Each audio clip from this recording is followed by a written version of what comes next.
안녕하세요. 반갑습니다. 요한계시록 강의 19강 계시록 5장 5절로 6절 말씀을 보시겠습니다. 장로 중에 한 사람이 내게 말하되 울지 말라. 유대 지파의 사자 다윗의 뿌리가 이겼으니 그 두루마리와 그 일곱인을 떼시리라 하더라.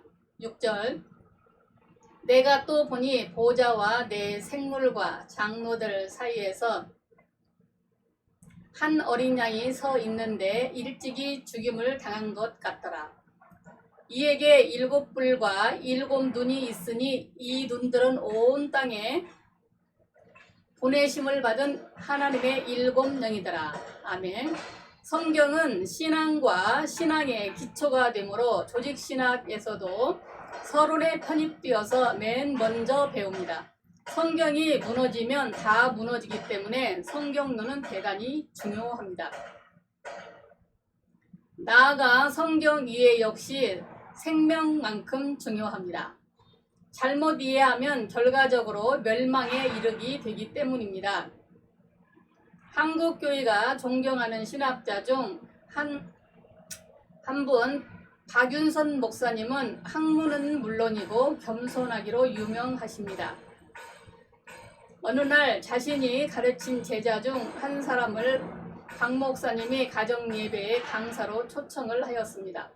그리고 제자를 아랫목 상석에 앉히고 자기는 가장 낮은 자리에 무릎을 꿇고 앉아 제자들에게 말했습니다. 목사님, 하나님의 말씀을 선포해 주십시오. 우리가 듣겠습니다. 이런 겸손이 있기에 하나님께서 그를 위대한 성경학자로 세워주신 것입니다. 이처럼 우리가 성경을 어떤 마음으로 대하느냐에 따라서 성경이 열립니다. 성경을 하나님의 말씀으로 인정하고 겸허한 자세로 성경의 인도하심을 구하면서 접근하면 성경이 열리기 시작합니다. 그러나 신학적, 철학적인 사상에 편견이 있으면 오히려 성경을 가장 이해하지 못하는 사람일 수도 있습니다. 그러나 겸손만 가지고는 성경 해석이 가능한 것은 아닙니다. 성경 이해의 원천을 알아야 합니다. 그것을 알려주신 분이 바로 그리스도이십니다. 요한복음 5장 39절에 너희가 성경에서 영생을 얻는 줄 생각하고 성경을 연구하거니와 이 성경이 곧 내게 대하여 증언하는 것이라 하셨듯 성경을 예수 그리스도를 통한 구속사로 읽을 때 비로소 열립니다. 에티오피아의 재무장관이 이사야서를 읽으면서 그 의미를 몰랐듯이 사람들이 성경을 읽으면서 그 의미를 잘 몰랐습니다. 그래서 고린도서 3장 14절로 17절에 그러나 그들의 마음이 완고하여 오늘까지도 구약을 읽을 때에 그 수건이 벗겨지지 아니하고 있으니 그 수건은 그리스도 안에 없어질 것이라. 오늘까지 모세의 글을 읽을 때에 수건이 그 마음에 덮였도다. 그러나 언제든지 주께로 돌아가면 그 수건이 벗겨지리라. 아멘. 이 성구가 인복을땜의 의미를 가르쳐주는 핵심의 키입니다. 성경이 열려야 구원의 진리가 나타나기 때문입니다. 그럼 성경을 열 수 있는 키는 무엇일까요? 메시아의 키로 열면 열립니다. 5절 장로 중에 한 사람이 내게 말하되 울지 말라. 유대 지파의 사자 다윗의 뿌리가 이겼으니 그 두루마리와 일곱인을 떼시니라 하더라. 장로 중 한 사람이 요한을 위로하고 대답해 주는 장면입니다. 그런데 웬일입니까? 2절에 분명히 천사가 질문을 했는데 답은 천사가 하지 않고 장로가 대신합니다. 그리고 여기 장로가 대답함과 그 대답의 내용이 의미하는 바가 있습니다. 여기 장로는 넓게는 구원받는 자의 대표로서 구원의 체험자입니다. 사도행전 4장 12절에 다른 이로서는 구원을 받을 수 없나니 천하 사람 중에 다른 이름으로는 구원받을 만한 다른 이름을 우리에게 주신 일이 없습니다. 아멘. 한대로 오직 예수의 은혜로 구원받는 체험자라는 말입니다. 그래서 히브리 12장 1절로 2절에 이러므로 우리에게 구름같이 둘러싼 허다한 증인이 있으니 모든 무거운 것과 얽매이기 쉬운 죄를 벗어버리고 인내로서 우리 앞에 당한 경주를 하며 믿음의 주요 온전케 하신 이는 예수를 바라보자고 한 것입니다. 장로 중에 한 사람이라 한 것을 볼 때 이 땅에는 하나님이 쓰시는 많은 전도자들이 있음을 알 수 있습니다. 그 장로가 전하는 메시지가 무엇입니까? 고린도전서 2장 1절로 2절에 형제들아 내가 너희에게 나아가 하나님의 증거를 전할 때에 말과 지혜의 아름다운 것으로 아니하였나니 내가 너희 중에 예수 그리스도와 그가 십자가에 못 박힌 것 위에는 아무것도 알지 아니하기로 작정하였습니다. 아멘.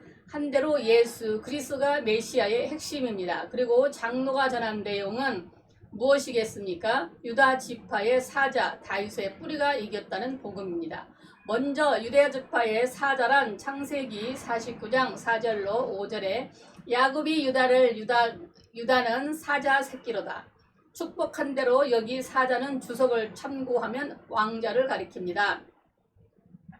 이것을 영적으로 해석하면 즉 이스라엘의 왕이요 왕 중의 왕이신 메시아가 유다 지파에서 나올 것이라고 예언을 합니다. 히브리 7장 14절 말씀입니다. 그리고 다윗의 뿌리는 누가복음 20장 44절에 그런즉 다윗이 그리스도를 주라 칭하였으니 어찌 그의 자손이 되겠느냐 하신 대로 다윗의 주되신 예수를 말씀하신 것입니다. 계시록 22장 16절에 나는 다윗의 뿌리요 자손이 하신 것과 같이 예수님은 다윗의 근원이기도 하시고 족보상으로는 자손이기도 합니다. 그러니까 유다 지파의 사자 다윗의 뿌리가 의미하는 말은 구약에 예언된 메시아가 바로 예수 그리스도라는 말입니다.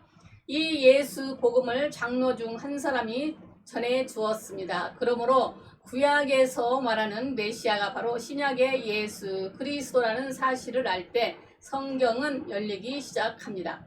예수님은 구약의 예언으로 성취하신 분으로서 그러므로 역으로 그리스도의 말씀과 행적으로 성경을 보면 확실히 열립니다. 제사, 절기, 성막, 기타 모든 말씀을 신약의 관점에서 접근하시기를 바랍니다. 그것을 알려주는 책이 바로 히브리서입니다. 히브리서는 유대인 기독교인들이 계속되는 박해와 죄의 문제로 딜레마에 빠져 유대교로 회귀하라는 것을 보고 구약은 예표요, 신약은 실상임을 성경의 여러 가지 예증을 통해 제시하면서 예수를 배반하고 유대교로 회귀하는 것은 예수님을 두 번 다시 십자가에 못 박는 일임을 강조하면서 실상에 머물 것을 말씀하고 있습니다. 즉 유대 지파의 사자 다윗의 뿌리가 의미하는 것처럼 구약이 예언한 참 메시아 예수 그리스도를 믿어야 한다는 것이 성경 해석의 중요한 키가 되는 것입니다. 이 성경의 결론대로 예수를 구주로 믿으면 두루마리를 열 자가 없다고 울 필요도 없습니다. 예수 그리스도는 두루마리 즉 성경의 결론이시기 때문입니다. 구속사적 관점에서 열면 열립니다. 6절 내가 또 보니 보좌와 내 생물과 장로들 사이에서 한 어린 양이 서 있는데 일찍이 죽임을 당한 것 같더라. 아멘. 여기 한 어린 양이 나타나는데 이 어린 양이 누구이며 어린 양이 서 있는 위치가 대단히 중요합니다. 먼저 한 어린 양은 누굴까요? 요한복음 1장 29절에 세례 요한이 예수님을 보고 보라 세상 죄를 지고 가는 하나님의 어린 양이로다 외친 대로 어린 양은 예수님을 가리킵니다. 구약에서 어린 양은 죄인의 죄를 대신 지신 대속 제물입니다. 그러니까 어린 양은 우리 죄를 위해 대속의 제물로 십자가에 달리신 예수 그리스도를 의미합니다. 그런데 어린 양이 서 있는 위치가 나타납니다. 보좌와 내 생물과 장로들 사이였습니다. 즉 하나님과 장로들 사이입니다. 이 중간이 대단히 중요한 의미를 가지고 있습니다. 중보자의 위치를 알려주기 때문입니다. 요한이 천국에 가보니 어린 양 예수님이 중보자시더라는 말씀입니다. 마리아도 아니요 베드로도 아닙니다. 디모데전서 2장 5절에 이렇게 말씀합니다. 하나님은 한 분이시요 또 하나님과 사람 사이의 중보자도 한 분이시요 곧 사람이신 그리스도 예수라. 이처럼 예수님이 성경이 예언한 하나님의 어린 양이요 하나님과 중간 사이의 중보자이시라는 사실입니다. 이런 구속사적인 관점으로 성경을 보셔야 합니다. 성경에 그리스도의 고난에 대한 이야기만 있는 것은 아닙니다. 성경은 우리의 모든 삶을 지도하시는 영적 지침서이기도 합니다. 그래서 바울은 믿음의 아들 디모데에게 너는 배우고 확신한 일을 거하라. 너는 내가 누구에게서 배운 것을 알며 또 어려서부터 성경을 알았나니 성경은 등이 너로 하여금 그리스도 예수 안에 있는 믿음으로 말미암아 구원에 이르는 지혜가 있게 하느니라. 또 모든 성경은 하나님의 감동으로 된 것으로 교훈과 책망과 바르게 함과 의로 교육하기에 유익하니 이는 하나님의 사람으로 온전하게 하며 모든 선한 일을 행할 능력을 갖추게 하려 함이라. 디모데 후서 3장 14절로 17절은 말씀합니다. 성령의 도우심을 통해서 열립니다. 6절 하반절 그에게 7뿔과 7눈이 있으니 이 눈들은 온 땅에 보내심을 받은 하나님의 7영이더라. 여기 그는 어린 양 예수 그리스도를 가리킵니다. 그에게 7뿔이 있었는데 무엇일까요? 성경의 뿔은 대개 힘이나 권세를 그리고 7은 완전성을 나타내므로 그리스도의 완전한 권세를 의미합니다. 그런데 어린 양이시기 때문에 단순한 권세가 아니라 구속의 사역에 대한 전능성입니다. 왜 구속 사역에 전능성이 필요할까요? 이사야 9장 6절에 성탄의 주님을 전능하신 하나님이라고 했듯이 성탄 자체가 기적이 아니면 불가능하고 또 전적 타락인 인간을 구원하심도 전능이 아니고는 불가능하기 때문입니다. 이런 7뿔의 권세는 예수님께로 오면 누구든지 다 구원을 얻을 수 있다는 의미이기도 합니다.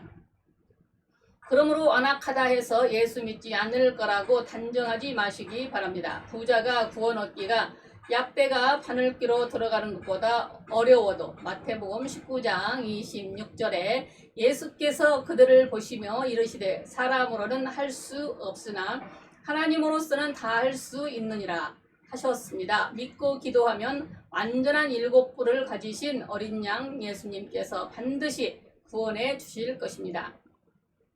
그리고 7눈은 어떤 의미일까요? 이 눈은 온 땅에 보내심을 입은 하나님의 7영이더라.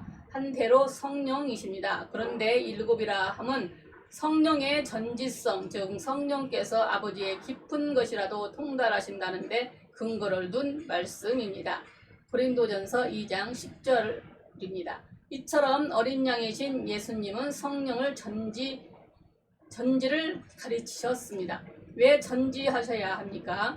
이 전지성의 언급은 아버지의 택하신 자들을 하나도 빠짐없이 구원하시고 또한 각인의 영적 상태를 아셔서 때를 따라 적절히 역사해 주셔야 하기 때문입니다. 사람은 실수할 수 있어요. 그러나 하나님은 실수하지 않으십니다. 우리의 머리털까지도 세시는 그런 전지성이 없이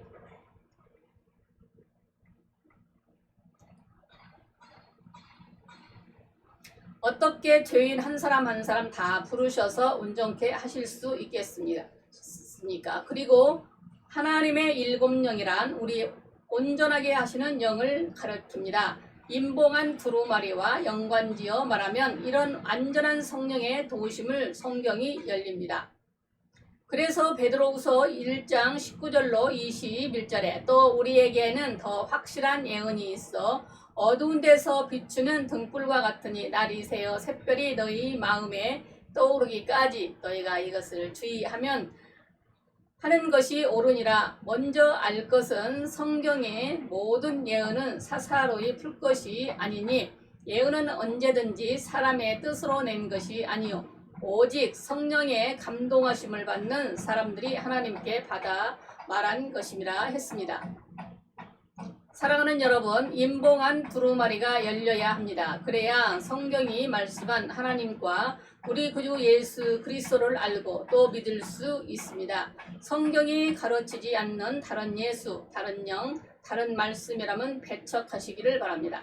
오직 성경이 예언한 대로 유다지파의 사자 다윗의 뿌리로 오신 분, 우리를 위해 십자가에 달려 죽으시고 사흘 만에 다시 사시고 승천하신 분, 그리고 우리를 구원하시기에 완전하신 권세, 완전하신 능력, 도우시사, 보혜사 성령을 보내주신 예수 그리스도를 믿으시기 바랍니다.